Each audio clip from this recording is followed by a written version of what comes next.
देखो अभी तक हम लोग ORM और ORM2 पढ़ चुके हैं, है ना। ORM1 में हमने मेजरली दो मैकेनिज्म पढ़े, एक तो nucleophilic,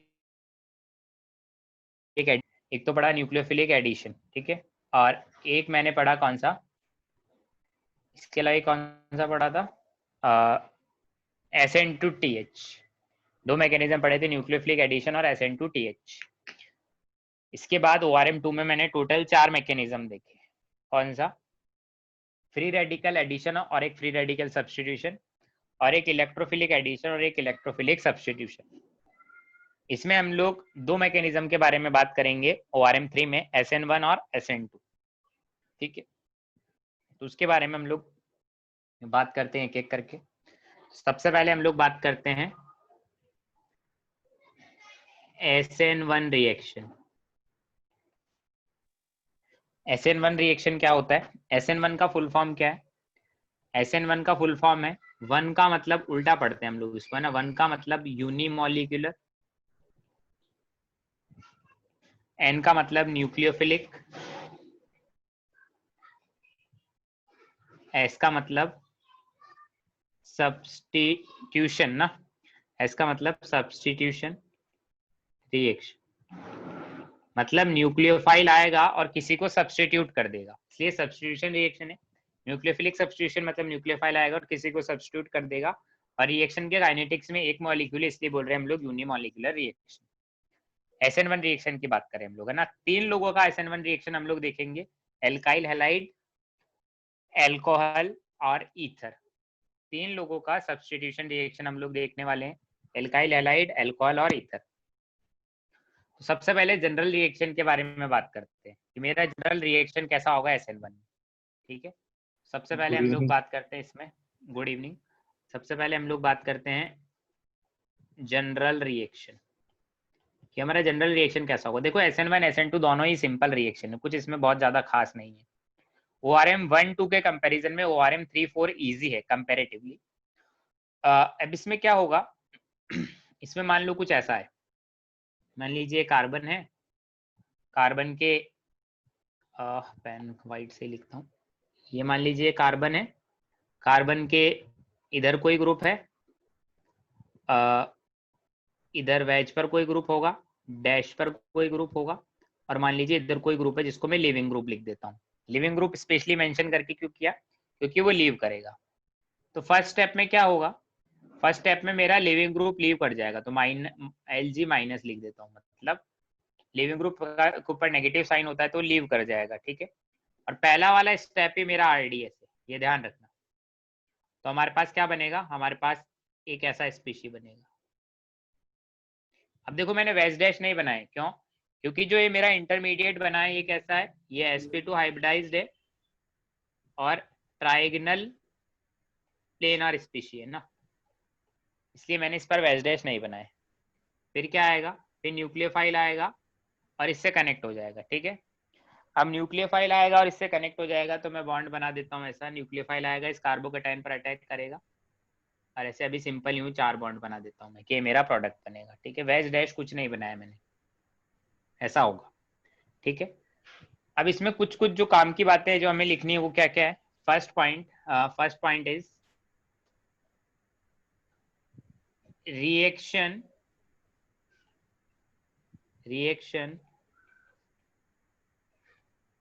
intermediate is carbocation, so rearrangement is possible। Rearrangement possible है क्यों, क्योंकि रिएक्शन इंटरमीडिएट मेरा कार्बोकेटाइन है, तो पहले रीअरेंज करेंगे इंटरमीडिएट को, उसके बाद ये मेरा रिएक्शन कंप्लीट करवाएंगे, उसके बाद ही न्यूक्लियोफाइल का अटैक करवाएंगे। तो यहाँ पर इस रिएक्शन में न्यूक्लियोफाइल ने कौन से ग्रुप को सब्स्टिट्यूट किया, लिविंग ग्रुप। लिविंग ग्रुप को, ठीक है। सेकंड पॉइंट में हम लोग लिखते हैं क्या, सेकंड पॉइंट में हम लोग लिखते हैं, यार देखो इसमें ऐसा करो, हमने वहां पर ऐसा किया है ना, तो इधर भी वेज डैश हटा दो, इधर भी सिंपल ही बॉन्ड बना दो, है ना। सेकंड में क्या होता है, हम रेट का काइनेटिक्स लिखते हैं, रिएक्शन काइनेटिक्स। तो रिएक्शन काइनेटिक्स क्या होगा? रिएक्शन के काइनेटिक्स में हम लोग क्या लिखते हैं? रिएक्शन काइनेटिक्स हम लोग लिखें तो rate is directly proportional to क्या लिखेंगे? क्या? ग्रुप के कॉन्सेंट्रेशन। नहीं, रिएक्शन काइनेटिक्स में हमेशा वही, नहीं, ये चीज मैंने तुम्हें पहले ही बताई है कि रिएक्शन के काइनेटिक्स में वही चीज लिखी जाती है जो आरडीएस वाले के अंदर, जो आरडीएस वाले में रिएक्टेंट होता है। तो आरडीएस में जो रिएक्टेंट होता है हमेशा वही रिएक्शन काइनेटिक्स में लिखा जाता है। ठीक है, तो रिएक्शन काइनेटिक्स में सिर्फ देखो एक ही मॉलिक्यूल आ रहा है, तो इसलिए इस रिएक्शन को बोलते हैं यूनिमॉलिक्यूलर। ठीक है, नेक्स्ट हम लोग बात करते हैं एनर्जी डायग्राम की। एनर्जी डायग्राम कैसा होगा? एनर्जी डायग्राम की हम लोग बात करें तो देखो, अगर मैं डायग्राम बनाऊं एनर्जी डायग्राम, तो कौन सा स्टेप आरडीएस है? फर्स्ट स्टेप आरडीएस है, तो पहला वाला पीक ऊपर आएगा। यहाँ पर मान लीजिए रिएक्टेंट था तो पहला वाला पीक ऊपर आएगा और प्रोडक्ट तो नीचे। ये पहले स्टेप में ये बनेगा ट्रांजिशन स्टेट 1, ये ट्रांजिशन स्टेट 2 और ये नीचे आएगा इंटरमीडिएट। पहला वाला पीक ऊपर आएगा क्योंकि first step is RDS. Next point हम लोग लिखते हैं क्या? नेक्स्ट पॉइंट लिखते हैं rate of reaction is directly proportional to stability of carbocation. Carbocation की स्टेबिलिटी डायरेक्टली प्रोपोर्शनल होगा मेरा रेट ऑफ रिएक्शन। ठीक है, तो देखो अगर हम लोग बात करें जनरल रिएक्टिविटी ऑर्डर की, इसी के लिए लिख रहा हूँ ना, तो पॉइंट क्यों बनाना। जैसे मान लो मैं 4 अलग अलग रिएक्टेंट्स लिखता हूँ। एक लिखता हूँ RCH2Lg, एक लिखता हूँ RCHR-Lg, एक लिखता हूँ RCR-R, फिर Lg। इन तीनों में सबसे ज्यादा रेट किसका होगा?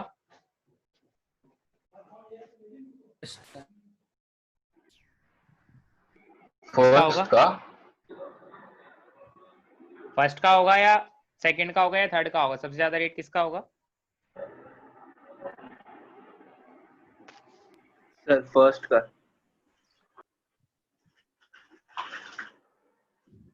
थर्ड का रेट सबसे ज्यादा होगा, देन सेकंड का, और सबसे कम होगा फर्स्ट का। क्यों होगा?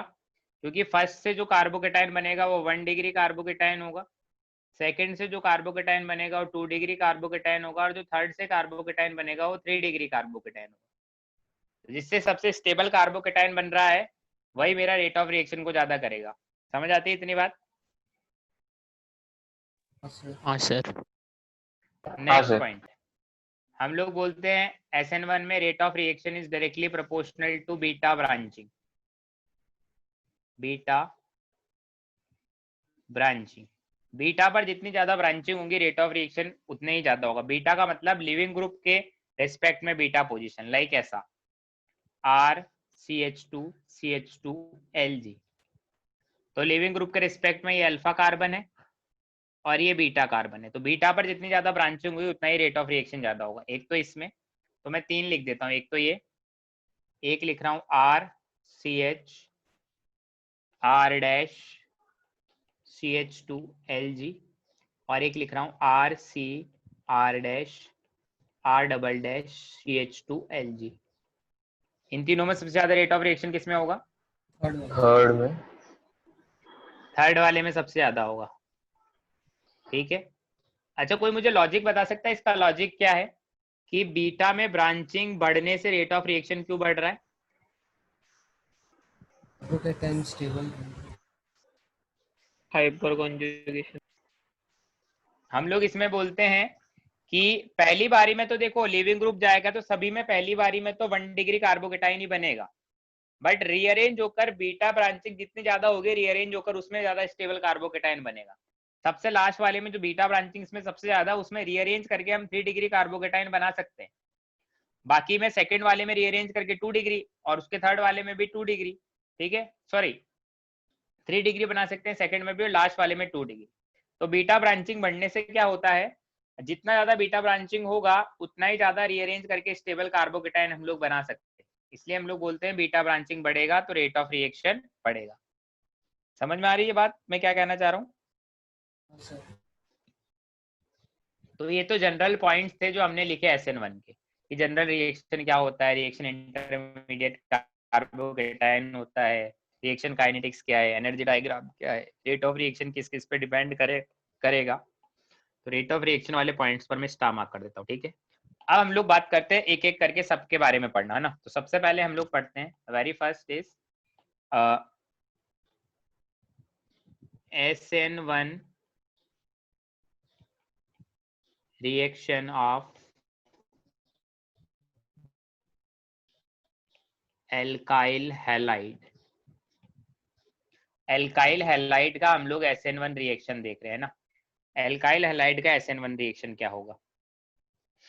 तो हम लोग बोलते हैं फर्स्ट पॉइंट, पॉइंट वाइज बातें करूंगा। फर्स्ट पॉइंट, वीक न्यूक्लियोफाइल, मतलब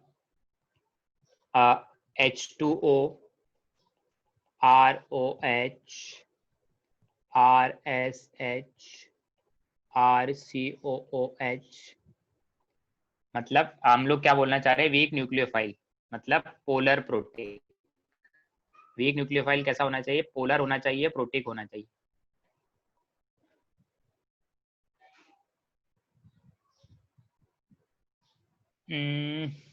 ठीक है, एक्सेट्रा, वीक न्यूक्लियोफाइल ये सारे, and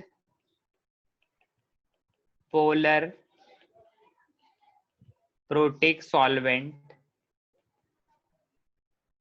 like alcohol, aqueous AgNO3, acetone, etc. favors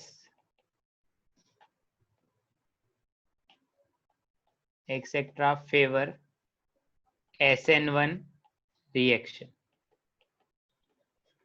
week nucleophile होना चाहिए और पोलर प्रोटिक सॉल्वेंट होगा तो SN1 रिएक्शन को फेवर करेगा। अब देखो इसके बाद हम लोग SN2 रिएक्शन भी पढ़ने वाले हैं, ठीक है। तो हमें क्वेश्चन में कभी ये नहीं देगा कि SN1 रिएक्शन हो रहा है या SN2, तो हमें खुद ही सोचना पड़ेगा कि SN1 हो रहा है या SN2। तो वीक न्यूक्लियोफाइल होगा मतलब H2O, ROH, RSH, मतलब न्यूट्रल टाइप न्यूक्लियोफाइल होगा, तो हम लोग बोलेंगे SN1 रिएक्शन को फेवर करेगा, ठीक है। सेकेंड पॉइंट में हम लोग क्या बोलते हैं, इन SN1 reaction of alkyl halide, in SN1 reaction of alkyl halide, solvent molecule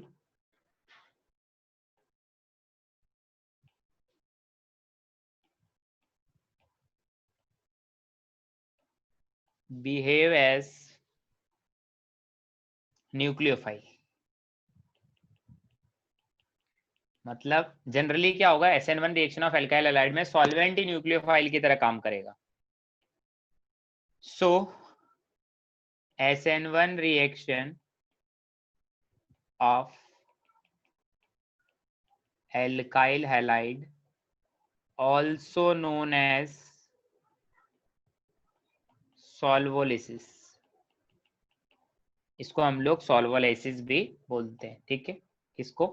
SN1 reaction of alkyl halide. इसमें ये बात ध्यान रखना, SN1 reaction of alkyl halide में कि वीक न्यूक्लियोफाइल होता है, पोलर प्रोटिक सॉल्वेंट होता है, और जनरली सॉल्वेंट ही मेरा न्यूक्लियोफाइल की तरह बिहेव करेगा। अभी एग्जांपल करेंगे तो ज्यादा क्लियर हो जाएगी बातें, ठीक है। अब एल्काइल हैलाइड में हम लोग जैसे थर्ड पॉइंट में लिखें कि क्या लिखेंगे, रिएक्टिविटी ऑर्डर लिखें। कौन सा एल्काइल हैलाइड का रिएक्टिविटी ऑर्डर क्या होगा? तो हम लोग बोले RF, RCl, RBr और RI। इनमें सबसे ज्यादा रिएक्टिविटी ऑर्डर किसका होगा?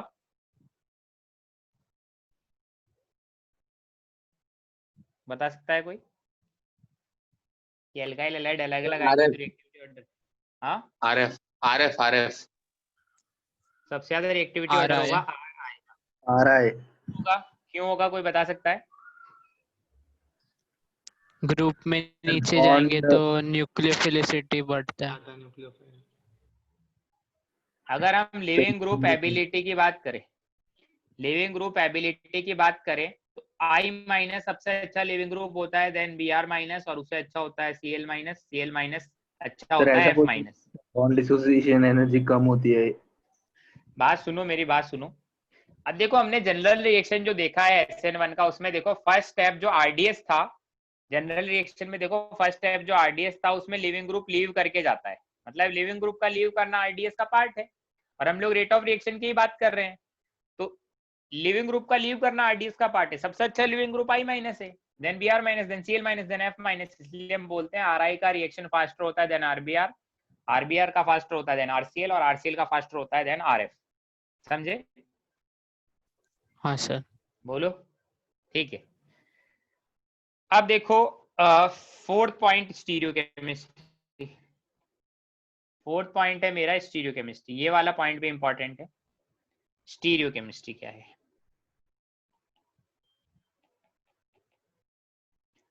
इनको हाईलाइट कर देता हूँ अलग से, रिएक्टिविटी ऑर्डर रहेगी स्टीरियोकेमिस्ट्री। अब जैसे होता क्या है, मेरा RX बना है ना, तो ट्रांजिशन स्टेट में क्या होता है, ट्रांजिशन स्टेट में क्या होता है, ये लिविंग ग्रुप वाला बॉन्ड लीव करेगा, ऐसा होगा ना, डॉटेड बॉन्ड मतलब बॉन्ड इज ब्रेकिंग, बॉन्ड मेरा ब्रेक हो रहा है, तो इस पर डेल्टा पॉजिटिव आएगा और इस पर डेल्टा नेगेटिव आएगा। फिर एक टाइम ऐसा आएगा ये कंप्लीटली ब्रेक हो जाएगा, इस पर माइनस, इस पर प्लस और एक्स पर माइनस, ऐसा हो जाएगा।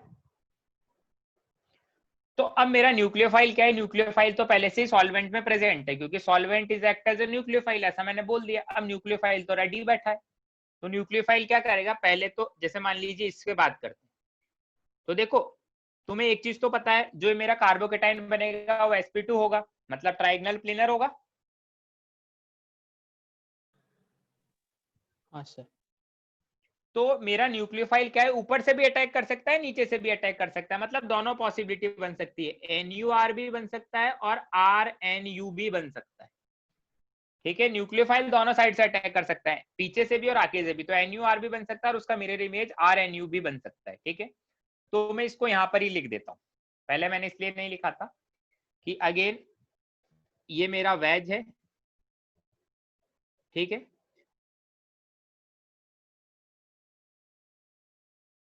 गया तो मेरा sp2 ट्राइंगुलर प्लेनर बन गया इंटरमीडिएट। अब न्यूक्लियोफाइल दोनों साइड से अटैक कर सकता है, मतलब अगर मैं मेरा प्रोडक्ट बनाऊं, अगर मैं मेरा प्रोडक्ट बनाऊं तो प्रोडक्ट ऐसा बनेगा, ये स्पेशली खाली ये ऐसा, इस पर भी कुछ होगा जो लग जाएगा। मान लीजिए एक बार तो न्यूक्लियोफाइल कहाँ है, डैश पर, और एक बार ऐसा होगा मेरा न्यूक्लियोफाइल कहाँ है, डैश पर, मतलब एक बार वेज पर एक बार डैश पर। न्यूक्लियोफाइल ऊपर से भी अटैक कर सकता है, नीचे से भी, समझे? बोलो। तो एक चीज तो ये बना दी, बट न्यूक्लियोफाइल तो क्या है मेरा सॉल्वेंट में, तो वो रेडी बैठा है, तो जैसे उसको डेल्टा पॉजिटिव मिलता है, तो यहाँ एक्स माइनस ने लीव नहीं किया है, बॉन्ड ब्रेक हो रहा है, बट न्यूक्लियोफाइल पीछे से आके अटैक कर देगा, जहां से वो लीव कर रहा है उसके पीछे से आके अटैक कर देगा, तो थोड़ा बहुत प्रोडक्ट तो ये भी बना ही देगा। तो ऐसे प्रोडक्ट मिले। तो अगर हम लोग बोले ओवरऑल प्रोडक्ट NUR और RNU में कौन ज्यादा है, NUR ज्यादा है ना, थोड़ा सा, बहुत ज्यादा नहीं है, बहुत ही थोड़ा सा ज्यादा है, मतलब कितना सा ज्यादा कि अगर प्रोडक्ट में ये अगर 51% बना होगा तो ये 49% बना होगा, है ना, इतना सा ही ज्यादा, बहुत माइनर सा है। सर ये कैसे किया आपने, NUR is greater than RNU? Product देखो ना, एक तो बीच में जब बॉन्ड ब्रेक हो रहा था तब एक्स माइनस आगे से निकल रहा था, सपोज करो, तो पीछे से न्यूक्लियोफाइल ने अटैक कर रहा होगा, जैसे ही डेल्टा पॉजिटिव दिखा न्यूक्लियोफाइल ने अटैक कर दिया, तो जैसे एक्स माइनस निकला तो एक प्रोडक्ट तो NUR बन गया, जब अल्टीमेटली R प्लस बन गया तो दोनों प्रोडक्ट मिले, NUR और RNU, मतलब पीछे से भी और आगे से भी। ठीक है, ओके सर। तो बहुत ज्यादा डिफरेंस नहीं है, 41%, 49% और 51%, ये भी मैंने ज्यादा लिख दिया, इतना भी नहीं होगा। इसको तुम ऐसा मानो कि एक 51.1 होगा तो एक 49.9 होगा, इतना भी मान सकते हो, है ना, बहुत मेजर डिफरेंस नहीं है। तो हम लोग बोलते हैं जो ये वाला प्रोडक्ट है, इस वाले प्रोडक्ट में तो इन्वर्जन हुआ है, तो इसको बोलते हैं इन्वर्जन वाला प्रोडक्ट। इन्वर्जन का मतलब उल्टा हो गया है, पीछे से अटैक किया है। और इसमें जैसा है वैसा ही है, मतलब रिटेन किया है अपनी ज्योमेट्री को, तो इसको बोलते हैं हम लोग रिटेंशन वाला प्रोडक्ट। ये दोनों टर्म्स याद करनी है, अगर उल्टा हो गया तो इन्वर्जन हुआ है और नहीं हुआ है तो रिटेंशन हुआ है। तो अगर हम लोग एग्जैक्टली देखें तो इन्वर्जन वाला अमाउंट ज्यादा है रिटेंशन से, बट हम लोग बोलते हैं वी ऐसा बोलते हैं प्रोडक्ट इज पार्शियली रेसेमिक, मतलब एक तरह से रेसेमिक मिक्सचर भी हम लोग बोल सकते हैं, क्योंकि बहुत ज्यादा डिफरेंस नहीं है, तो पार्शियली रेसेमिक मिक्सचर। समझ आया यहां तक? हाँ सर। चलिए एक चीज और लिखता हूं मैं, fifth point is CH2 double bond CHX, CH triple bond CXX, benzene पर ये X या फिर ये हम बोलते हैं डू नॉट गिव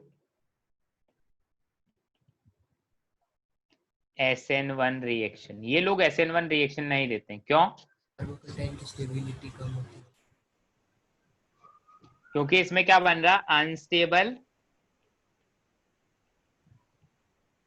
कार्बोकेटाइन। इससे जो कार्बोकेटाइन बनेगा ना, एक्स लीव करेगा तो अनस्टेबल कार्बोकेटाइन बनेगा, इसलिए हम लोग ऐसा बोल रहे हैं। समझे? हाँ सर। अब जनरल रिएक्शन कैसा होगा, एक पॉइंट में जनरल रिएक्शन भी लिख देता हूं। जैसे मान लो RX आया और मेरा सॉल्वेंट H2O ही है, तो H2O में न्यूक्लियोफाइल कौन होगा? OH माइनस टाइप कुछ होगा। तो प्रोडक्ट क्या बनेगा? ROH plus HX। समझे? हाँ sir.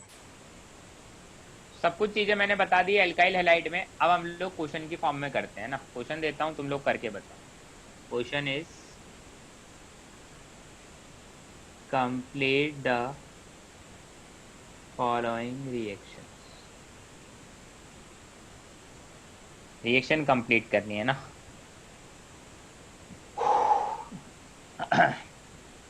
First is this, Cl है, H2O के साथ रिएक्शन करवा रहे हैं, है ना। मान लो एसीटोन भी है, तो क्या प्रोडक्ट मिलेगा? सेकंड है, इधर आई CH3OH है, तो क्या मिलेगा? थर्ड है ऐसा, CH3CH2SH है। फोर्थ है ऐसा,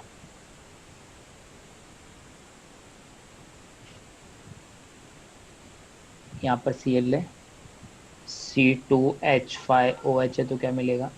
fifth one is carbocation rearrange हो सकता है, इस बात का ध्यान रखना।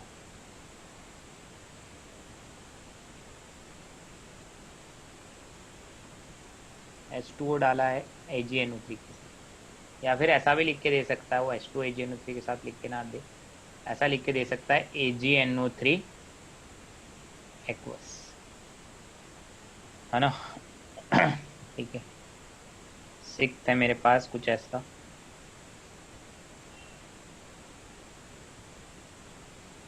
IHETME,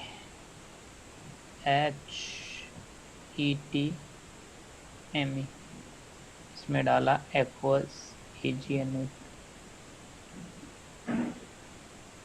और लिख सकता हूँ क्या मैं? हाँ एक और लिख देता हूँ। सेवंथ इज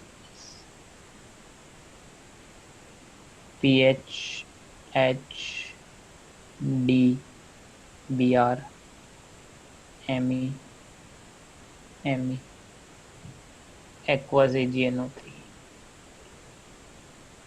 एक्वस AgNO3 ने अलग से थोड़ा डिफरेंट स्टाइल में लिखता हूँ, H2O के साथ Ag+। ये करो, बताओ मुझे क्या होगा।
हुआ क्या? हाँ सर। करें हम लोग स्टार्ट? बोलो। हाँ चलिए देखते हैं। इजी इजी थे, कुछ कुछ क्वेश्चन ठीक है, बाकी मोस्टली इजी है, मतलब कुछ बहुत ज्यादा अलग नहीं हो रहा। पहले वाले में देखो H2 मेरा न्यूक्लियोफाइल है, एसीटोन मेरा सॉल्वेंट है ना। तो पहले वाले में हमारा प्रोडक्ट क्या मिलेगा? ऐसा प्रोडक्ट मिलेगा।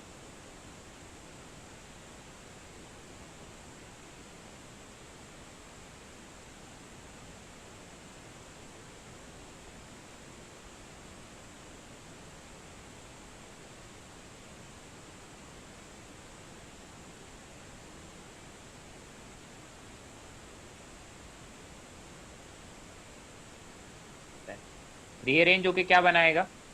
1 2 हाइड्राइड शिफ्ट होगा,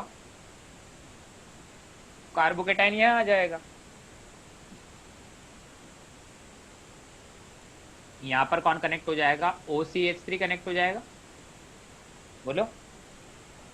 हाँ तो ये मेरा प्रोडक्ट होगा, साथ में एक HI भी निकल जाएगा, उसको हम लोग नहीं लिख रहे, हम जो हमारा मेन प्रोडक्ट है उसी के पर फोकस कर रहे हैं। सेकंड वाले में देखो देखना ध्यान से, मेरा कार्बोकेटाइन बनेगा ये। क्या रीअरेंज हो सकता है? हाँ यस, रीअरेंज हो सकता है। कार्बोकेटाइन आ जाएगा यहाँ नीचे, 3 डिग्री बन जाएगा। अब इसमें हम लोग आगे जाएं तो प्रोडक्ट बनेगा, इधर बनेगा SCH2CH3, ये बनेगा प्रोडक्ट। हाँ चलिए नेक्स्ट वाले में देखो, नेक्स्ट वाला अच्छा क्वेश्चन है। इसमें ऐसा पीएच है, अब यहाँ पर कार्बोकेटाइन बने, कार्बोकेटाइन रीअरेंज होकर किधर जाएगा? 3 डिग्री की साइड में या पीएच की साइड में? पीएच की साइड। पीएच। तो इसमें ध्यान रखना ये पीएच की साइड जाएगा। वैसे तो देखो जनरली हमने पढ़ा है कि 3 डिग्री कार्बोकेटाइन ज्यादा स्टेबल होता है बेंजाइलिक कार्बोकेटाइन से, बट ये पीएच की साइड जा रहा है, क्यों जा रहा है कोई बता सकता है?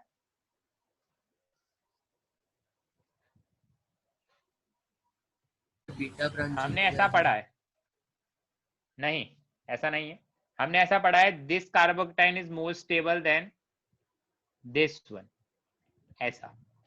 बट जो यहाँ पर है ना वो ये नहीं है। और दूसरी चीज ये हम बोल रहे हैं क्या, जो यहाँ पर है वो कुछ ऐसा है, वो कार्बोकेटाइन 2 डिग्री का है, पीएच के पास में जाएगा तो 2 डिग्री का रहेगा। इस वाले में ये ज्यादा स्टेबल होता है, इस वाले में बेंजाइलिक 1 डिग्री वाला बेंजाइलिक हो तो 3 डिग्री ज्यादा स्टेबल होता है, 2 डिग्री वाला बेंजाइलिक हो तो 2 डिग्री वाला ज्यादा स्टेबल होता है 3 डिग्री से। इसलिए इसके पास जाएगा, किसके पास? पीएच के पास, क्योंकि ये 2 डिग्री का है अभी और पीएच का रेजोनेंस भी उसको मिल रहा है। तो यहां से अगर इसका अल्टीमेट प्रोडक्ट हम लोग लिखें तो अल्टीमेट प्रोडक्ट क्या होगा? अल्टीमेट प्रोडक्ट इज ऐसा कुछ होगा, पीएच और यहाँ क्या कनेक्ट हो जाएगा? OAT। हाँ फिफ्थ वाले में क्या होगा?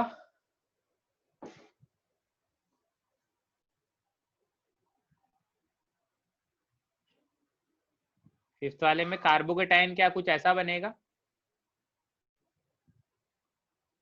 बताए। हाँ सर। हाँ अब 4 मेंबर की रिंग के बाहर पॉजिटिव है, ध्यान से देखो।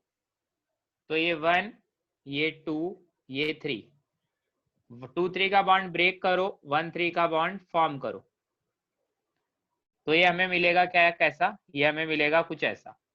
5 मेंबर का रिंग होगा जिस पर यहाँ पॉजिटिव होगा 2 पर, और ये ऐसा होगा। क्या इसको और ज्यादा मैं रीअरेंज कर सकता हूँ? 1 2 CH3 शिफ्ट। 1 2 मिथाइल शिफ्टिंग होगा और ये ऐसा हो जाएगा। समझ में आ रही है इतनी बात?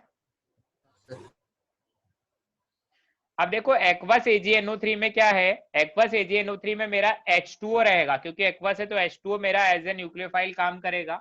हमेशा ध्यान रखना इस बात को, कहीं पे एक्वस आ जाए तो। और ये कुछ ऐसा रहेगा, यहाँ पर OH आ जाएगा। समझे? अब इस वाले में क्या होगा? नेक्स्ट वाले में एक्वस AgNO3, तो ये तो सिंपल है, इधर ET, इधर H, और यहाँ पर आ जाएगा OH। चाहे तो इसका एक मिरर इमेज भी बना सकते हैं जिसमें क्या होगा, इधर ET और डैश पर रहेगा H और वेज पर आ जाएगा OH। समझ गए? हाँ सर। 7th वाला क्वेश्चन ध्यान से देखो। 7th वाले में मैंने स्टार मार्क किया है। क्या है इसमें? 4, 5 और 7। 7th वाले में देखो क्या हुआ होगा, जो हमारा कार्बोकेटाइन बनेगा उसको रीअरेंज करने का जरूरत तो नहीं है। क्यों जरूरत नहीं है? क्योंकि ऑलरेडी वो पीएच के बगल में बनेगा तो स्टेबल बनेगा, और H2O के साथ Ag+ है तो एक बार तो प्रोडक्ट ये मिलेगा और एक बार प्रोडक्ट मिलेगा ऊपर वाला। तो देखो इन दोनों प्रोडक्ट में मैंने क्या किया है, जो जिस कार्बन पर कार्बोकेटाइन बना है बस वहीं पर ही पीएच को आगे पीछे करा है। नीचे वाला H और D का डायरेक्शन सेम रखा है, उनको चेंज नहीं किया है। क्यों? क्योंकि वहां पर थोड़ी न्यूक्लियोफाइल अटैक कर रहा है, वो तो जैसे हैं वैसे ही रहेंगे। समझ रहे हो बात को? तो इन दोनों में रिलेशन क्या है? ये दोनों क्या बने एक दूसरे के? डायस्टेरियोमर। डायस्टीरियोमर। ठीक है, ये एक दूसरे के डायस्टीरियोमर है। H और D में चेंज नहीं आएगा। H और D तो जैसे हैं वैसे ही रहेंगे। पीएच पर जो Br था वो हटा तो उस कार्बोकेटाइन पर आगे पीछे दोनों साइड से अटैक हो सकता है। तो OH लेफ्ट में भी आ सकता है, राइट में भी आ सकता है। H और D का कॉन्फ़िगरेशन सेम रहेगा। समझे मेरी बात? हाँ सर। ठीक है, एक छोटा सा टॉपिक और है, उसको और बता देता हूं मैं। हम लोग ने पढ़ा SN1 reaction of alkyl halide. एक छोटा सा टॉपिक है, इसको और बता देता हूँ, बिल्कुल माइनर है। क्या? SN1 reaction of allylic alkyl halide. Allylic alkyl halide में क्या होगा? बहुत सिंपल है। देखो, जैसे मान लो कोई मैंने एलाइलिक एल्काइल हैलाइड बनाया। कैसे? मैंने लिखा CH2 CH Br CH3 और इधर H। एलाइलिक मतलब Br जो ग्रुप हो, जो हेलोजन हो, वो कोई भी हो सकता है। जो हेलोजन हो मेरा, वो किसके रेस्पेक्ट में हो? वो एलाइलिक पोजीशन पर हो। ठीक है, तो यहाँ पर मैं एक्सी लिख देता हूँ। जो हेलोजन हो वो एलाइलिक पोजीशन पर हो तो उसको बोलते हैं एल्काइलिक एलाइलिक एल्काइल हैलाइड। ठीक है, इसमें मैंने वाटर के साथ रिएक्शन करवा रहे हैं। H2 एज ए न्यूक्लियोफाइल काम कर रहा है। तो इसमें देखो दो बनेंगे मेरे पास। एक तो बनेगा CH2 CH कार्बोकेटाइन और CH3, ये बनेगा इंटरमीडिएट। बोलो। हाँ सर। अब इंटरमीडिएट का रेजोनेंस भी हो सकता है, तो ये क्या बन सकता है? CH2 पर plus CH double bond CH और CH3, ऐसा बन सकता है। हाँ। अब ये दो प्रोडक्ट दे सकता है, एक यहाँ पर लिख रहा हूँ, एक यहाँ पर लिख रहा हूँ। एक प्रोडक्ट तो दे सकता है CH2 डबल बॉन्ड CH, फिर इधर CH ऊपर OH और CH3। ठीक है, ये प्रोडक्ट में एक आयरल कार्बन होगा तो ये RS दोनों दे सकता है। एक प्रोडक्ट दे सकता है CH2 के साथ इधर OH CH इधर ऐसा, तो ये प्रोडक्ट में EZ होगा। अब दोनों में से मेजर प्रोडक्ट कौन सा होगा? मेजर प्रोडक्ट वही होगा जिसमें स्टेबल एल्कीन बने। तो मेजर प्रोडक्ट कौन सा होगा? EZ वाला। EZ वाला। तो ये वाला तो मेरा माइनर होगा और EZ वाला मेजर होगा। समझ गए? बिल्कुल सिंपल था। एलाइलिक का SN1 बेसिक है, जैसा हमने पहले पढ़ा है वैसा ही सब कुछ करते हैं। समझ गए? हाँ सर। हाँ सर। ठीक है, चलिए। अभी तक हमने देखो क्या पढ़ा है। अभी तक हमने सिर्फ SN1 पढ़ा है एल्काइल हैलाइड का। अब हम लोग आगे पढ़ते हैं SN1 of alcohol, SN1 reaction of alcohol. चलिए नेक्स्ट हेडिंग हम लोग डालते हैं SN1 रिएक्शन ऑफ अल्कोहल्स। तो देखो, हमें SN1 और SN2 पहचानना हमारे लिए बहुत इंपॉर्टेंट चीज है। SN1 और SN2 क्या हो रहा है वो पहचानना में आना चाहिए, है ना। तो SN1 ऑफ एल्काइल हैलाइड में तो मैंने लिख दिया था कि भैया जब वीक न्यूक्लियोफाइल आएगा या फिर पोलर प्रोटिक सॉल्वेंट होगा तभी मैं एल्काइल हैलाइड का SN1 करूंगा। सर वो आ अब रहा इसमें है क्या समझाएंगे क्या सर एक बार? क्या सर एक बार वो आ रहा है सर ELZ वाला वापस से समझाइए ना वो पार्ट। क्योंकि यहाँ पर देखना, यहाँ पर ये कायरल कार्बन है तो इसका एक R बन सकता है, एक इसका S बन सकता है। इसमें डबल बॉन्ड के अलोंग GI शो कर सकता है, तो एक ही होगा या फिर एक Z होगा। हाँ सर समझा अभी। अब एल्कोहल का SN1 कैसे बताएंगे? तो हम लोग लिखते हैं इसमें फर्स्ट पॉइंट, जो इंपॉर्टेंट पॉइंट है हमारा, क्या हम लोग लिखते हैं 3 degree alcohol, comma 2 degree alcohol, comma 1 degree alcohol with beta branching gives SN1 reaction with HX। HX के साथ SN1 रिएक्शन देगा। कौन कौन देगा? 3 degree alcohol, 2 degree alcohol, 1 degree alcohol with beta branching. मतलब अल्कोहल के रेस्पेक्ट में बीटा पोजीशन पर कुछ होगा तभी वो मुझे क्या देगा? SN1 रिएक्शन देगा। ठीक है, मतलब ओवरऑल बात यह है कि स्टेबल बनेगा तभी देगा, अनस्टेबल कार्बोकेटाइन नहीं बनना चाहिए। सेकंड पॉइंट हम लोग बात करते हैं रिएक्टिविटी ऑर्डर। रिएक्टिविटी ऑर्डर क्या होगा? अगर अल्कोहल्स में देखें तो 3 डिग्री अल्कोहल सबसे ज्यादा रिएक्टिव है, then 2 degree alcohol, then 1 degree alcohol. तो ऑब्वियसली अल्कोहल का OH निकालने के बाद जो मेरे को स्टेबल कार्बोकेटाइन देगा वही ज्यादा रिएक्टिव होगा। अगर अल्कोहल सेम रखे, HX अलग अलग बदलते जाएं, कभी HI लाएं, कभी HBr लाएं, कभी HCl लाएं, कभी HF लाएं, कौन सा ज्यादा रिएक्टिव होगा? तो हम बोलते हैं HI ज्यादा रिएक्टिव होगा HBr से, देन HCl सबसे उससे कम, देन HF सबसे कम। क्यों? क्योंकि HI इजीली I- देगा हमें, और इजीली I- देगा मतलब इजीली I- हमारा अटैक कर पाएगा। HF उतना इजीली F- नहीं देता जितना HI इजीली HI देता है, HI- देता है, इसलिए HI की ज्यादा रिएक्टिविटी होती है एज कम्पेयर टू HF। ठीक है,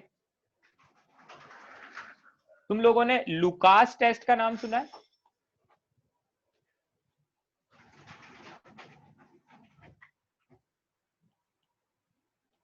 बोलो।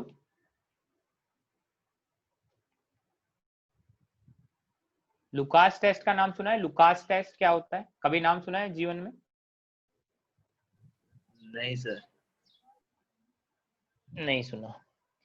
जैसे प्रैक्टिकल ऑर्गेनिक केमिस्ट्री में हम लोग बात करते हैं ना, किसकी? हम लोग बात करते हैं कार्बोनाइल कंपाउंड्स की बात करी थी हमने, जैसे पिछले चैप्टर में ऑक्सीडेशन रिडक्शन हाइड्रोलिसिस वाले में कि फेलिंग टेस्ट होता है, शिफ्ट रिएजेंट वाला टेस्ट होता है, टॉलिन टेस्ट होता है एल्डिहाइड के लिए। वैसे एक लुकास टेस्ट होता है, वो किसके लिए होता है? अल्कोहल्स के लिए। तो यहाँ पर आया तो मैं बता देता हूँ ना। लुकास टेस्ट क्या होता है?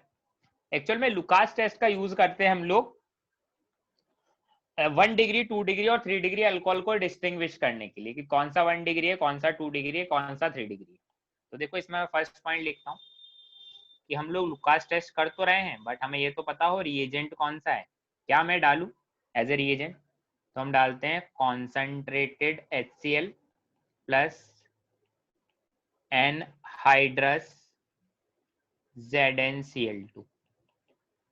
एनहाइड्रस क्यों डालते हैं? क्योंकि उसमें जो वाटर होगा वो रिएक्शन के बीच में हमारे को नहीं आना चाहिए। ZnCl2 क्या काम करता है एक्चुअल में? This ZnCl2 act as a catalyst। Catalyst की तरह काम करेगा। कैसा? ये HCl के अंदर Cl- के अमाउंट को बढ़ाने के काम आएगा। ठीक है, बट वैसा कोई रोल नहीं है यहाँ पर इसका, बस इतना मान लो कि एक्ट एज ए कैटलिस्ट की तरह काम कर रहा है ना। Second point, Lucas test distinguish 1 degree, 2 degree and 3 degree alcohol. ये 1 डिग्री, 2 डिग्री और 3 डिग्री अल्कोहल को अलग अलग करने के काम आता है। कैसे करता है, कैसे हमें पता चलेगा कौन सा 1 डिग्री अल्कोहल है, कौन सा 2 डिग्री अल्कोहल है, कौन सा 3 डिग्री अल्कोहल है? तो बड़ा सिंपल है, हम लोग क्या लेंगे, हमारा अल्कोहल लेंगे, उसमें हमने डाला HCl, मतलब HX से रिएक्शन करवा रहे हैं अल्कोहल की, वही SN1 टाइप का रिएक्शन हो रहा होगा, साथ में एनहाइड्रस ZnCl2 भी है, तो हमको क्या मिलेगा, हमको एक RCl मिलेगा जिसका PPT मिलेगा हमें, प्लस साथ में H2O होगा। RCl का जो PPT मिलता है वो कौन से कलर का होता है, व्हाइट PPT। तो रिएक्शन तो यही हुआ, तो हमें कैसे पता चलेगा कौन सा 1 डिग्री है, कौन सा 2 डिग्री है, कौन सा 3 डिग्री है? तो हमें पता चलता है टाइम के अकॉर्डिंग, मतलब अगर हमने जैसे ही मैंने ROH में HCl डाला और हमको इंस्टेंट PPT मिल गया, मतलब इंस्टेंटली हमारा PPT आ गया, तो वो कौन हुआ, 3 डिग्री अल्कोहल। अगर PPT आने में 5 to 10 मिनट लगा तो होगा 2 डिग्री अल्कोहल, और अगर PPT आने में 30 to 40 मिनट्स लग रहा है तो वो होगा 1 डिग्री अल्कोहल। ठीक है, ऐसा नहीं है कि अल्कोहल नहीं और तुम रिएक्शन करवाते जाओ और PPT का वेट करो, अल्कोहल होना चाहिए। अब वो कौन सा है कौन सा नहीं, वो हम लोग PPT के टाइम के अकॉर्डिंग डिसाइड करेंगे। इसमें स्टार मार्क करके एक पॉइंट लिख रहा हूं मैं, PHCH2OH and CH double bond CH2CH, हाँ ठीक है ना, CH2OH also give instant PPT। तो देखो ये दोनों 1 डिग्री अल्कोहल है फिर भी इंस्टेंट PPT देते हैं, क्यों?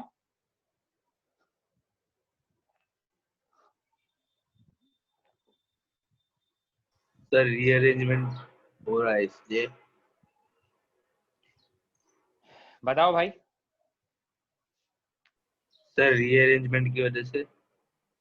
नहीं, कोई रीअरेंजमेंट की वजह से नहीं है। रीअरेंजमेंट तो क्या है, 1 डिग्री अल्कोहल क्या है? ऐसा इसलिए है क्योंकि इन दोनों में जो कैटाइन बनेगा, कार्बोकैटाइन, OH हटाने के बाद कार्बोकैटाइन बनेगा, वो स्टेबल कार्बोकैटाइन बनेगा, उसकी stability equivalent to 3 degree alcohol होगी। 3 डिग्री अल्कोहल से जो कार्बोकैटाइन बनता है ना, उसकी जितनी होगी। इसलिए ये लोग भी इंस्टेंट PPT दे देते हैं। जैसे PHCH2OH में क्या होगा, बेंजाइलिक कार्बोकैटाइन बनेगा, वो बहुत स्टेबल है, और सेकंड वाले में एलाइलिक कार्बोकैटाइन बनेगा, वो भी स्टेबल है, इसलिए ये लोग भी इंस्टेंट PPT देते हैं। समझ में आ रही है ये बात या नहीं आ रही? हाँ सर। चलिए हमने क्या लिख रहे हैं, हमने रिएक्टिविटी ऑर्डर लिखा, कौन कौन अल्कोहल देंगे लिखा, एक बीच में लुकास टेस्ट के बारे में बात कर ली। ठीक है, इतने सारे लोग कैसे हो गए, 20 लोग तो कभी आए ही नहीं आज तक।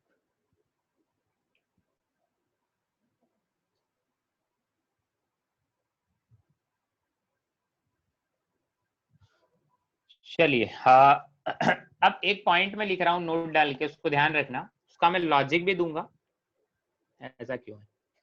Point is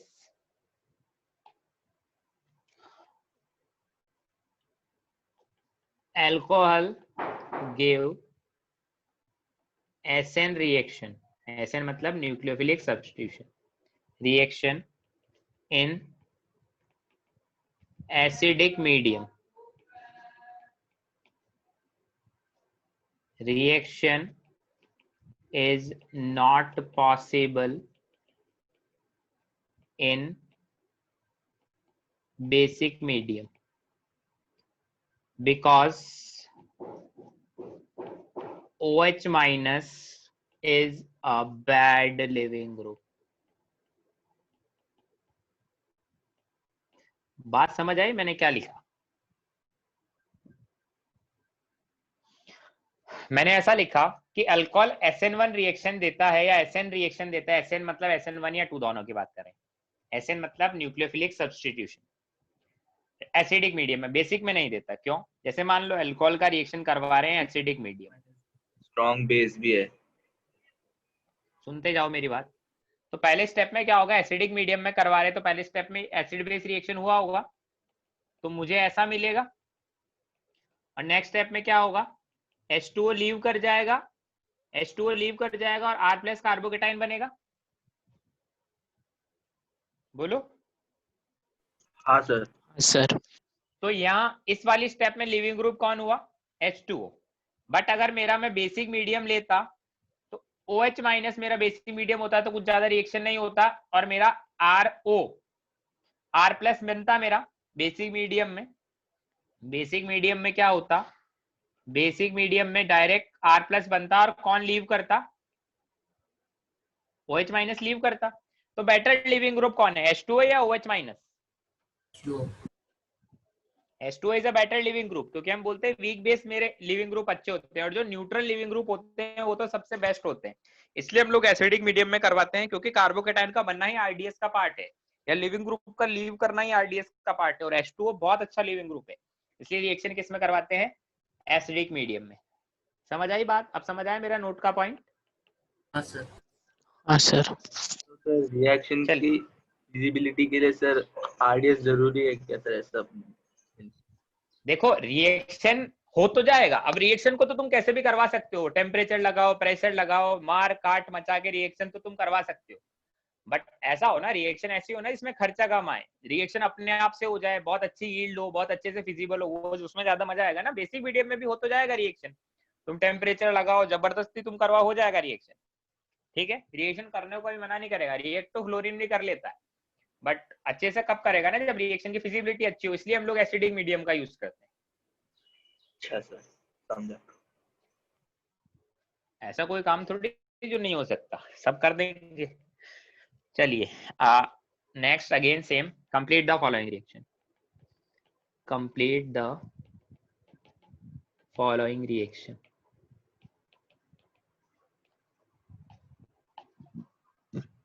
first reaction is pH OH HI के साथ रिएक्शन। सेकंड इज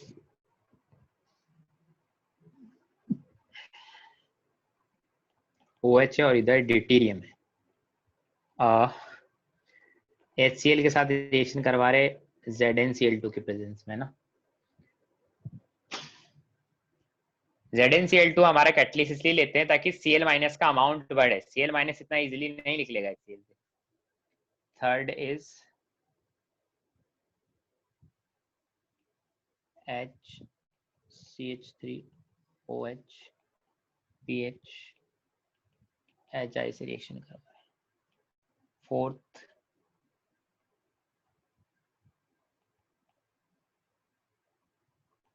C2H5 और इधर है OH। OH को ऐसा लिखते हैं, रिएक्शन करवा रहे हैं HI से। Fifth pH CHOH CH double bond CH2 HBr से रिएक्शन करवा रहे हैं। HI और HBr वाले में तो हमें कैटलिस्ट डालने की जरूरत नहीं, इजीली H माइनस या फिर Br माइनस मिल जाएगा, इजीली I माइनस और Br माइनस मिल जाएगा, बस HCl में हमें डालना पड़ेगा ZnCl2 कैटलिस्ट, ताकि हमें Cl माइनस का अमाउंट हमें अच्छे से मिल सके।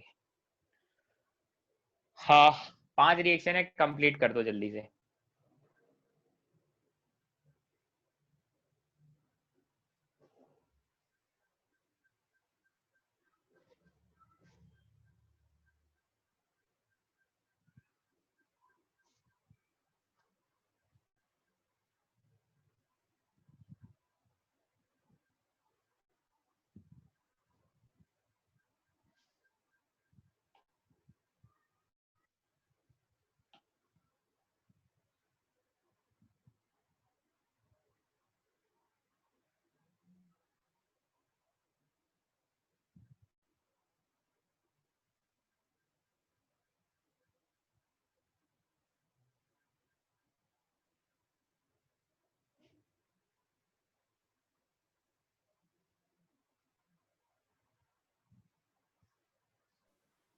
सर हम्म, हाँ सर, पहले वाले में सर वो पीएच के पास में जाके आई अटैच हो जाएगा, सेकेंड वाले में अरे सारे OH। करना, सारे कर पहले, हाँ सर, मतलब बता रहा हूँ सारे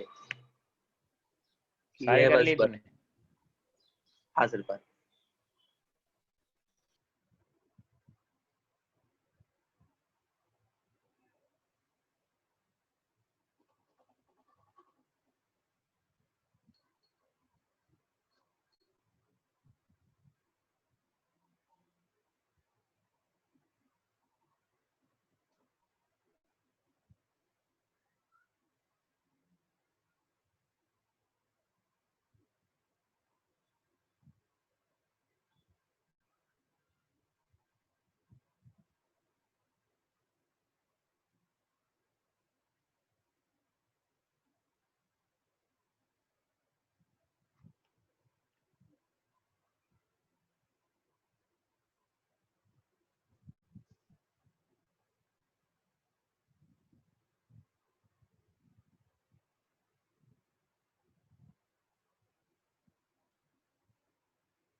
हो गया, 5 ही तो हो गए होंगे, बोलो। हाँ सर। फर्स्ट वाले में देखो रीअरेंज करना पड़ेगा क्या? हाँ सर। रीअरेंज होके पीएच के पास में आएगा और आई यहाँ लग जाएगा, ठीक है। हाँ सर। कायरल कार्बन है ना। सेकंड वाले में क्या होगा? सेकंड वाले में कुछ ऐसा होगा, ऐसा है, ये ऐसा है, यहाँ पर ड्यूटेरियम है, इसको अलग से मैं लिख रहा हूँ। नहीं होगा सर। क्या हुआ?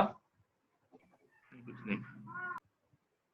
कार्बोकेटाइन बना, कार्बोकेटाइन रीअरेंज होगा, यस होगा। 1 1 के पास वाला 2 2 के पास वाला 3 2 3 का बॉन्ड ब्रेक करो, 1 3 का बॉन्ड फॉर्म करो, ठीक है। तो बॉन्ड फॉर्म होगा तो ये कैसा बनेगा? ये कुछ ऐसा बनेगा, यहाँ पर कार्बोकेटाइन और इस पर ही डी और इधर ही CH3, ठीक है। अगेन रीअरेंज होगा तो 1 2 ड्यूटेरियम शिफ्टिंग हो जाएगी, क्योंकि हाइड्रोजन शिफ्टिंग तो हो नहीं सकती क्योंकि उधर हाइड्रोजन नहीं है। तो यहाँ ड्यूटेरियम आएगा, यहाँ CH3 और इधर कार्बोकेटाइन बन जाएगा। नेक्स्ट कार्बोकेटाइन है तो वहां पर Cl लग जाएगा, यहाँ पर ड्यूटेरियम, यहाँ पर CH3 और इधर लग गया Cl। समझ आया प्रोडक्ट? हाँ हाँ सर। सर। नेक्स्ट वाले में क्या होगा? I यहाँ, H यहाँ, CH3 ऊपर प्लस PH। ऑप्टिकली एक्टिव बन सकता है तो एक मिरर इमेज भी तुम फॉर्म कर सकते हो। I H CH3 and PH, ठीक है। अच्छा, मैंने नीचे यहाँ पर एक ग्रुप अटैच नहीं किया, फोर्थ वाले में यहाँ पर H है, ठीक है। अब इसमें भी सेम यही सीन है कि CH3 यहाँ है तो यहाँ I लग जाएगा, और इधर H और इधर ET प्लस इसका एक मिरर इमेज भी हम लोग बना सकते हैं क्योंकि ऑप्टिकली एक्टिव है। नेक्स्ट वाले में क्या होगा? नेक्स्ट वाले में हम लोग अगर कार्बोकेटाइन बनाए तो बनेगा PH carbocation CH double bond CH2। क्या ये रेजोनेंस के बाद ऐसे भी बन सकता है क्या? रेजोनेंस कर सकता है ये? हाँ कर सकता है। हाँ। तो रेजोनेंस करने के बाद ये ऐसा बनेगा। हाँ सर। अब इसमें दो प्रोडक्ट पॉसिबल है, कैसे? एक तो PH CH CH double bond CH2, यहाँ पर भी R लगा दो, या फिर PH CH double bond CH CH2, यहाँ पर भी R लगा दो। तो वही एलाइलिक वाला हुआ है हमारे पास। तो कौन सा मेजर बोलूंगा मैं? सेकेंड। ये वाला मेजर होगा, ठीक है। जिसमें स्टेबल प्रोडक्ट मिलेगा, स्टेबल एल्कीन मिलेगी, वो मेजर होगा, और अनस्टेबल एल्कीन वाला माइनर होगा। समझ गए? हाँ सर। ठीक है, चलिए अब देखो, हमने एल्काइल हैलाइड और एल्कोहल का SN1 रिएक्शन पढ़ लिया है। एक बीच बीच में एनसीईआरटी में एक एलिफेटिक अमीन के बारे में भी दिया है, तो वो भी मैं बता ही देता हूँ। क्या? प्राइमरी एलिफेटिक अमीन।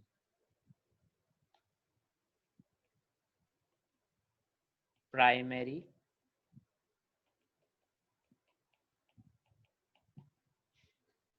एलिफेटिक अमीन।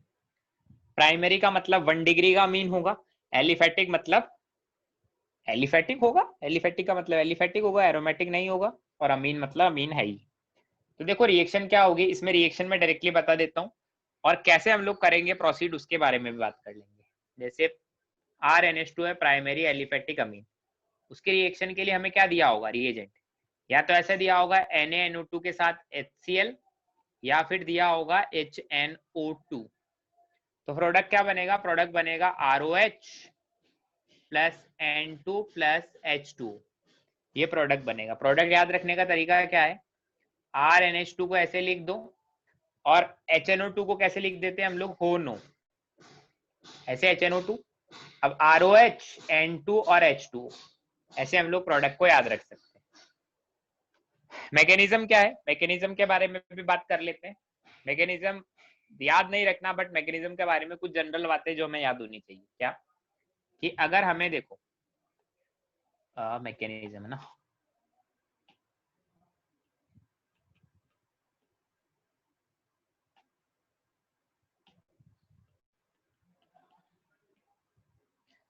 मैकेनिज्म क्या है?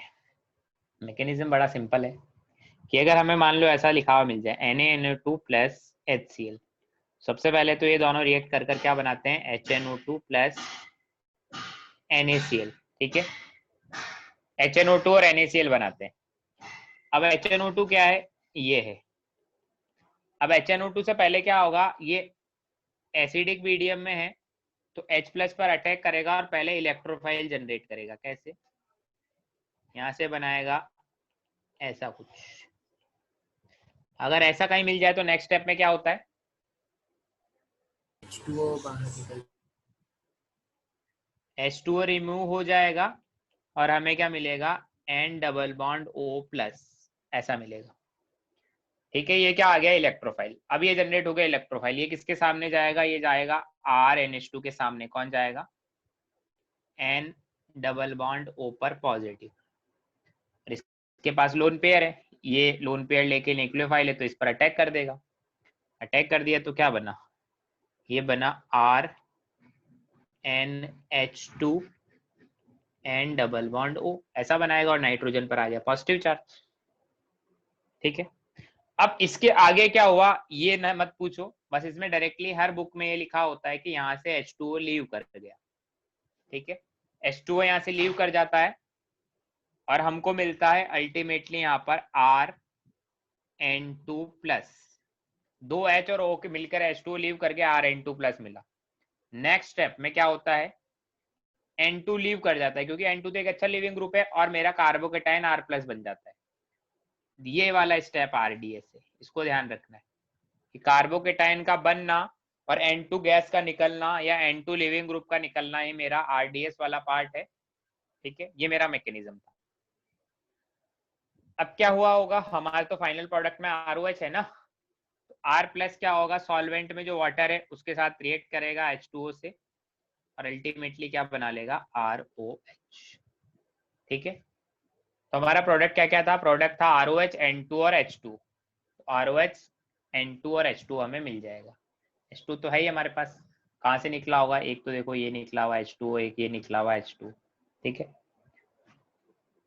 अब हम लोग बोलते हैं रीअरेंजमेंट इज पॉसिबल। इसमें एक पॉइंट मैं लिख देता हूँ, रीअरेंजमेंट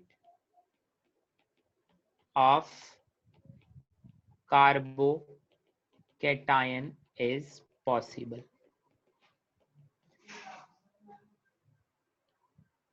अब कुछ रिएक्शंस देता हूँ, वो कंप्लीट करके मुझे बताओ क्या क्या उनमें हो रहा है ना। क्वेश्चन क्या है, कंप्लीट द फॉलोइंग रिएक्शंस। ठीक है, यार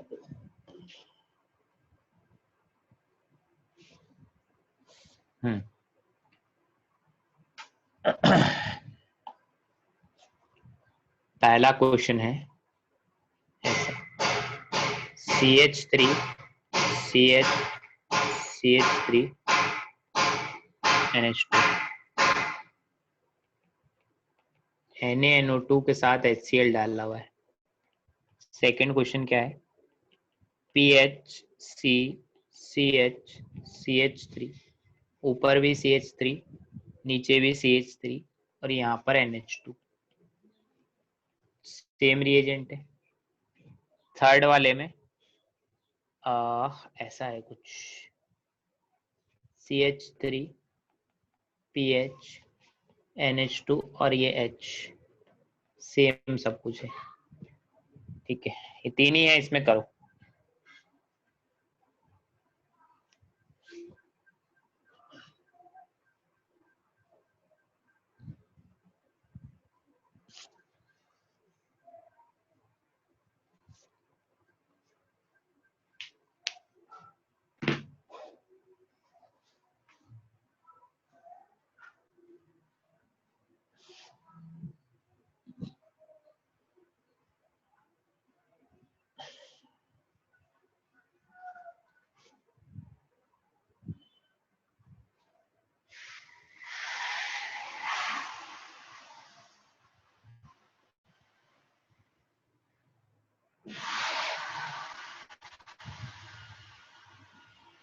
यार मेरा स्क्रीन फ्रीज हो गया है। एक सेकंड रुको, स्क्रीन सही कर लेता हूँ। स्क्रीन फ्रीज हो गया मेरा।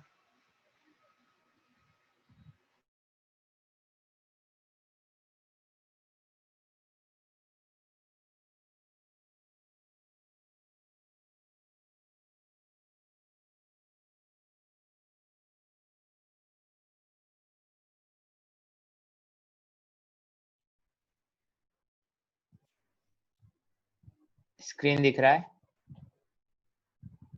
हाँ सर। एक सेकंड रुको। हाँ, मैं पहले मर्ज हो जाऊं, देन आगे बात करते हैं।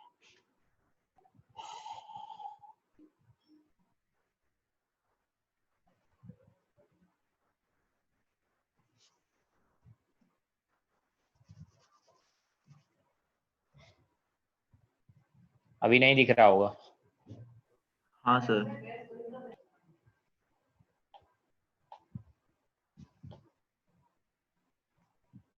चलो अब करो क्वेश्चन। अब दिख रहा है? हाँ सर।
हो गया? हाँ सर। ठीक है। अब देखो हम लोग क्या देख रहे हैं, हमने बड़ा ही सिंपल है, इसमें भी कुछ नहीं करना, NH2 को हटाना है और कार्बोकेटाइन बनाना है ना। प्रोडक्ट बनाने का तरीका बता रहा हूँ मैं। NH2 को हटाना है, कार्बोकेटाइन बनाना है, देन अगर वो रीअरेंज हो रहा है तो करवा दो, नहीं हो रहा तो वहीं पर ही OH लगा के प्रोडक्ट बना दो। ठीक है, ठीक है। तो इसमें हम लोग देखो क्या करेंगे, पहले वाले में देखो NH2 को हटाया, कार्बोकेटाइन बनाया, तो रीअरेंज हो सकता है, नहीं हो सकता, तो वहीं पे ही OH लगा दो और साथ में प्रोडक्ट में N2 और H2O तो निकलेंगे ही। सेकंड वाले में देखो कार्बोकेटाइन बनाओ, PHC, ऊपर CH3, नीचे CH3, फिर CH, इधर कार्बोकेटाइन, इधर CH3, क्या रीअरेंज हो सकता है? हाँ सर। हाँ लेफ्ट साइड। तो रीअरेंज करवाओ, रीअरेंज करवाएंगे 1,2 मिथाइल शिफ्ट, तो यहाँ पर भी मिथाइल आ जाएगा, इधर भी मिथाइल, यहाँ पर कार्बोकेटाइन बनेगा, वहां पर OH आ जाएगा और साथ में N2 और H2O तो मिलेगा ही। इसमें क्या होगा, इसमें ऐसा मिलेगा OH, H, PH और ऊपर CH3 प्लस इसका एक मिरर इमेज भी मिल जाएगा, है ना। तो ऐसे प्रोडक्ट मिलेंगे, सिंपल था। हाँ सर। ठीक है, तो अभी तक देखो हमने क्या पढ़ा है, अभी तक हमने पढ़ा है सिर्फ ये, सॉरी, हमने पढ़ा है ये क्या, SN1 reaction, unimolecular nucleophilic substitution reaction. उसमें हमने जनरल रिएक्शन के बारे में बात करी, एल्काइल हैलाइड की कैसी रिएक्शन होती है वो देखी, अल्कोहल की देखी, और एक हमने बीच में बेसिक प्राइमरी एलिफेटिक अमीन के बारे में पढ़ लिया। अब हम लोग बात करते हैं किसके बारे में, अब हम लोग बात करते हैं SN2 रिएक्शन। ठीक है, SN2 थोड़ा सा कुछ ज्यादा पढ़ेंगे हम लोग इस चैप्टर में, बीच बीच में दूसरी चीजें भी पढ़ते रहेंगे। तो अब हम लोग बात करते हैं SN2 रिएक्शन। SN2 का मतलब, SN2 का मतलब है बाय मॉलिक्यूलर, 2 का मतलब दो मॉलिक्यूल, इसलिए bye molecular nucleophilic substitution reaction. ठीक है, SN2 reaction by molecular nucleophilic substitution reaction.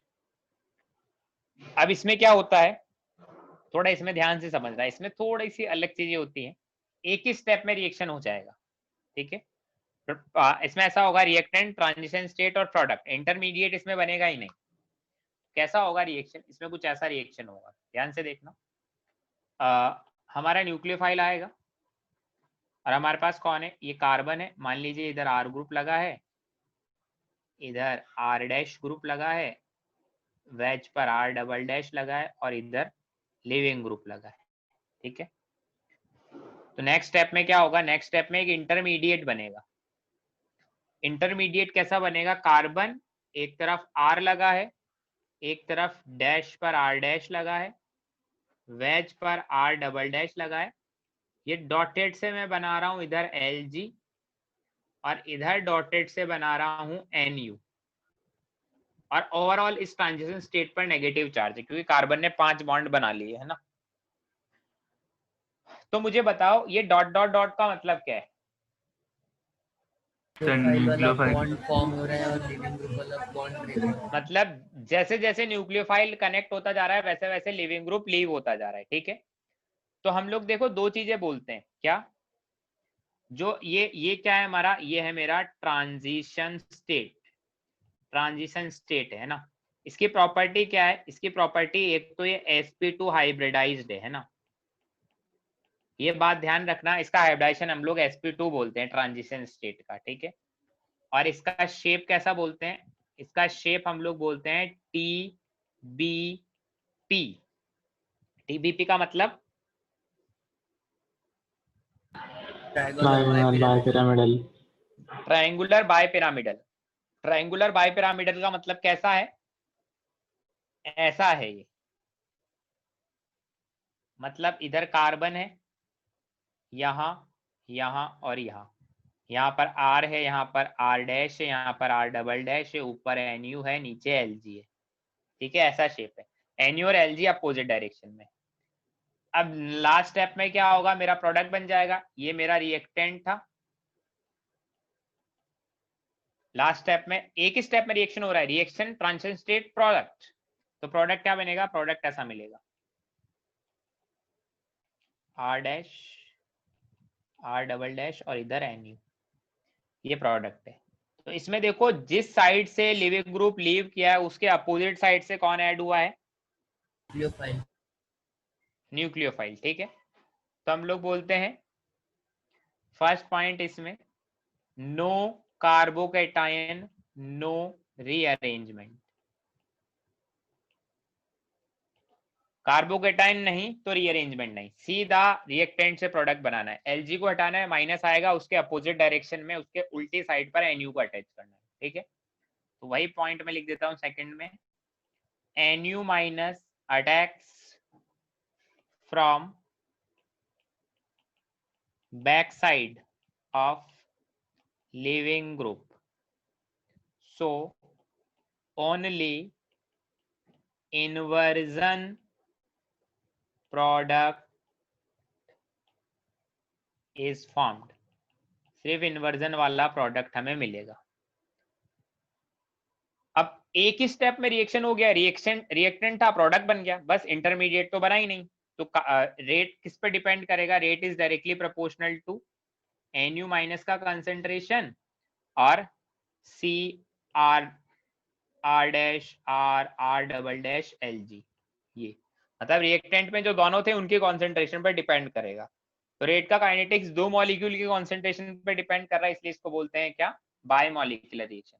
Next step में अगर मैं रेट काइनेटिक्स में एनर्जी डायग्राम बनाऊं तो एनर्जी डायग्राम कैसा आएगा, एनर्जी डायग्राम कुछ ऐसा आएगा, इधर रिएक्टेंट था, यहाँ पर प्रोडक्ट है, तो बस डायरेक्टली रिएक्टेंट से क्या बन गया, प्रोडक्ट बन गया, रिएक्टेंट से डायरेक्टली प्रोडक्ट बन गया, और ऊपर यहाँ पर क्या है, ट्रांजिशन स्टेट, इंटरमीडिएट कभी आया ही नहीं, ठीक है।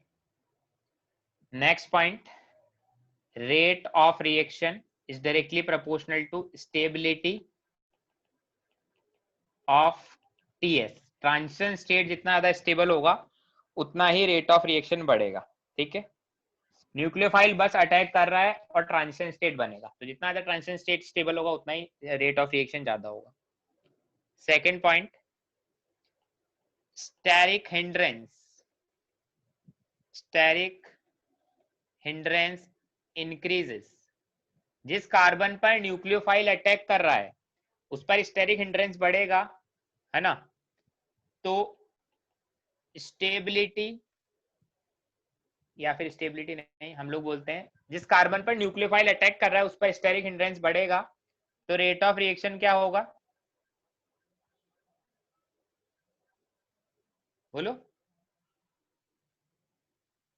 कम होगी। रेट ऑफ रिएक्शन कम होगी। जिस कार्बन पर ये कार्बन है जिस पर मेरा न्यूक्लियोफाइल कनेक्ट हो रहा है लिविंग ग्रुप के अपोजिट साइड से, जिस कार्बन पर मेरा न्यूक्लियोफाइल कनेक्ट हो रहा है लिविंग ग्रुप के अपोजिट साइड पर, उस पर जितना ज्यादा स्टेरिक हिंड्रेंस होगा उतना ही ज्यादा मेरा रेट ऑफ रिएक्शन कम होगा। क्योंकि यहाँ पर हम लोग ऐसा नहीं बोल सकते स्टेबिलिटी ऑफ कार्बोकेटाइन ये सब चीजें, क्यों, क्योंकि कार्बोकेटाइन तो बन ही नहीं रहा, स्टेबिलिटी किस बात की। जैसे नेक्स्ट पॉइंट पे मैं लिखूं अगर general order of reactivity, general order of reactivity, तो जनरल ऑर्डर ऑफ रिएक्टिविटी अगर मैं तुमसे पूछूं RLg RCH2Lg RCR dash CHLg और RCR dash R double dash Lg, इन तीनों में सबसे ज्यादा रिएक्टिविटी की रेट किसकी ज्यादा होगी, पहले वाले। फर्स्ट फर्स्ट की सबसे ज्यादा रेट होगी, देन सेकंड उससे कम, थर्ड उससे कम और फोर्थ सबसे कम। क्यों, ऐसा क्यों है, हिंड्रेंस कम है फर्स्ट। स्टेरिक हिंड्रेंस की वजह से। स्टेरिक हिंड्रेंस कम है, जितना ज्यादा फ्री होगा मेरा मॉलिक्यूल उतना इजीली मेरा न्यूक्लियोफाइल अटैक करेगा। और न्यूक्लियोफाइल कौन से वाले कार्बन पर अटैक करेगा ये भी मुझे बता दो।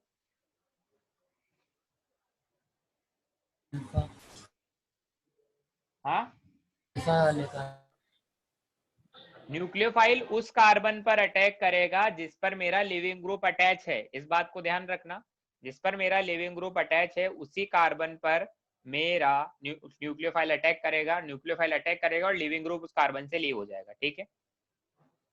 नेक्स्ट पॉइंट में लिखता हूं as beta branching increases, rate of reaction क्या होगा, बीटा ब्रांचिंग बढ़ेगी। बढ़ेगी। उल्टा, इसमें SN1 का सब कुछ उल्टा होगा। जैसे उसमें बोलते हैं SN1 में 3 डिग्री कार्बोकेटाइन का रेट सबसे ज्यादा होता है, बट यहाँ पर कार्बोकेटाइन तो नहीं बन रहा, बट फिर भी कार्बोकेटाइन की फॉर्म में माने तो उस 3 डिग्री वाले का रेट सबसे कम है। सेम इसमें ऐसा बोलते हैं बीटा ब्रांचिंग जितना ज्यादा होगा रेट ऑफ रिएक्शन उतना ही कम होगा। कैसे, जैसे मान लो मैंने लिखा RLG,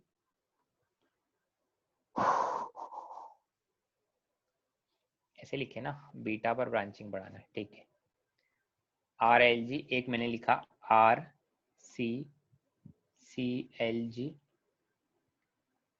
अल्फा बीटा, ठीक है। फिर एक मैंने लिखा RCR'CLG, हाँ थोड़ा पास पास और अच्छे से लिखना, ऐसा सही मजा नहीं आ रहा।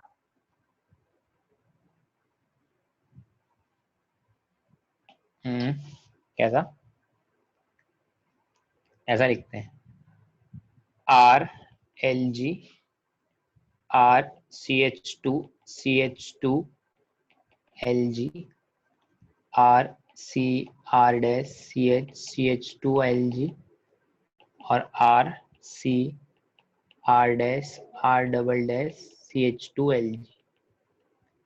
ठीक है। अब मेरे पास क्या है कि देखो, जिस कार्बन पर मेरा न्यूक्लियोफाइल अटैक करेगा, देखो ध्यान से सुनना मेरी बात को, है ना, जिस कार्बन पर मेरा न्यूक्लियोफाइल अटैक कर रहा है, मैंने लिखा यहाँ पर जो मेरा ट्रांजिशन स्टेट है उसके ऊपर ओवरऑल नेगेटिव चार्ज आ रहा है। एक्चुअल में ये नेगेटिव चार्ज किस पर है, ये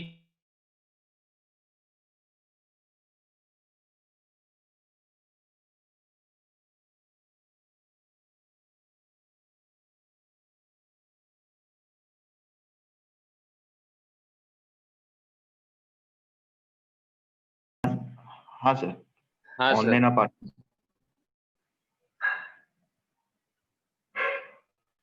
ठीक है।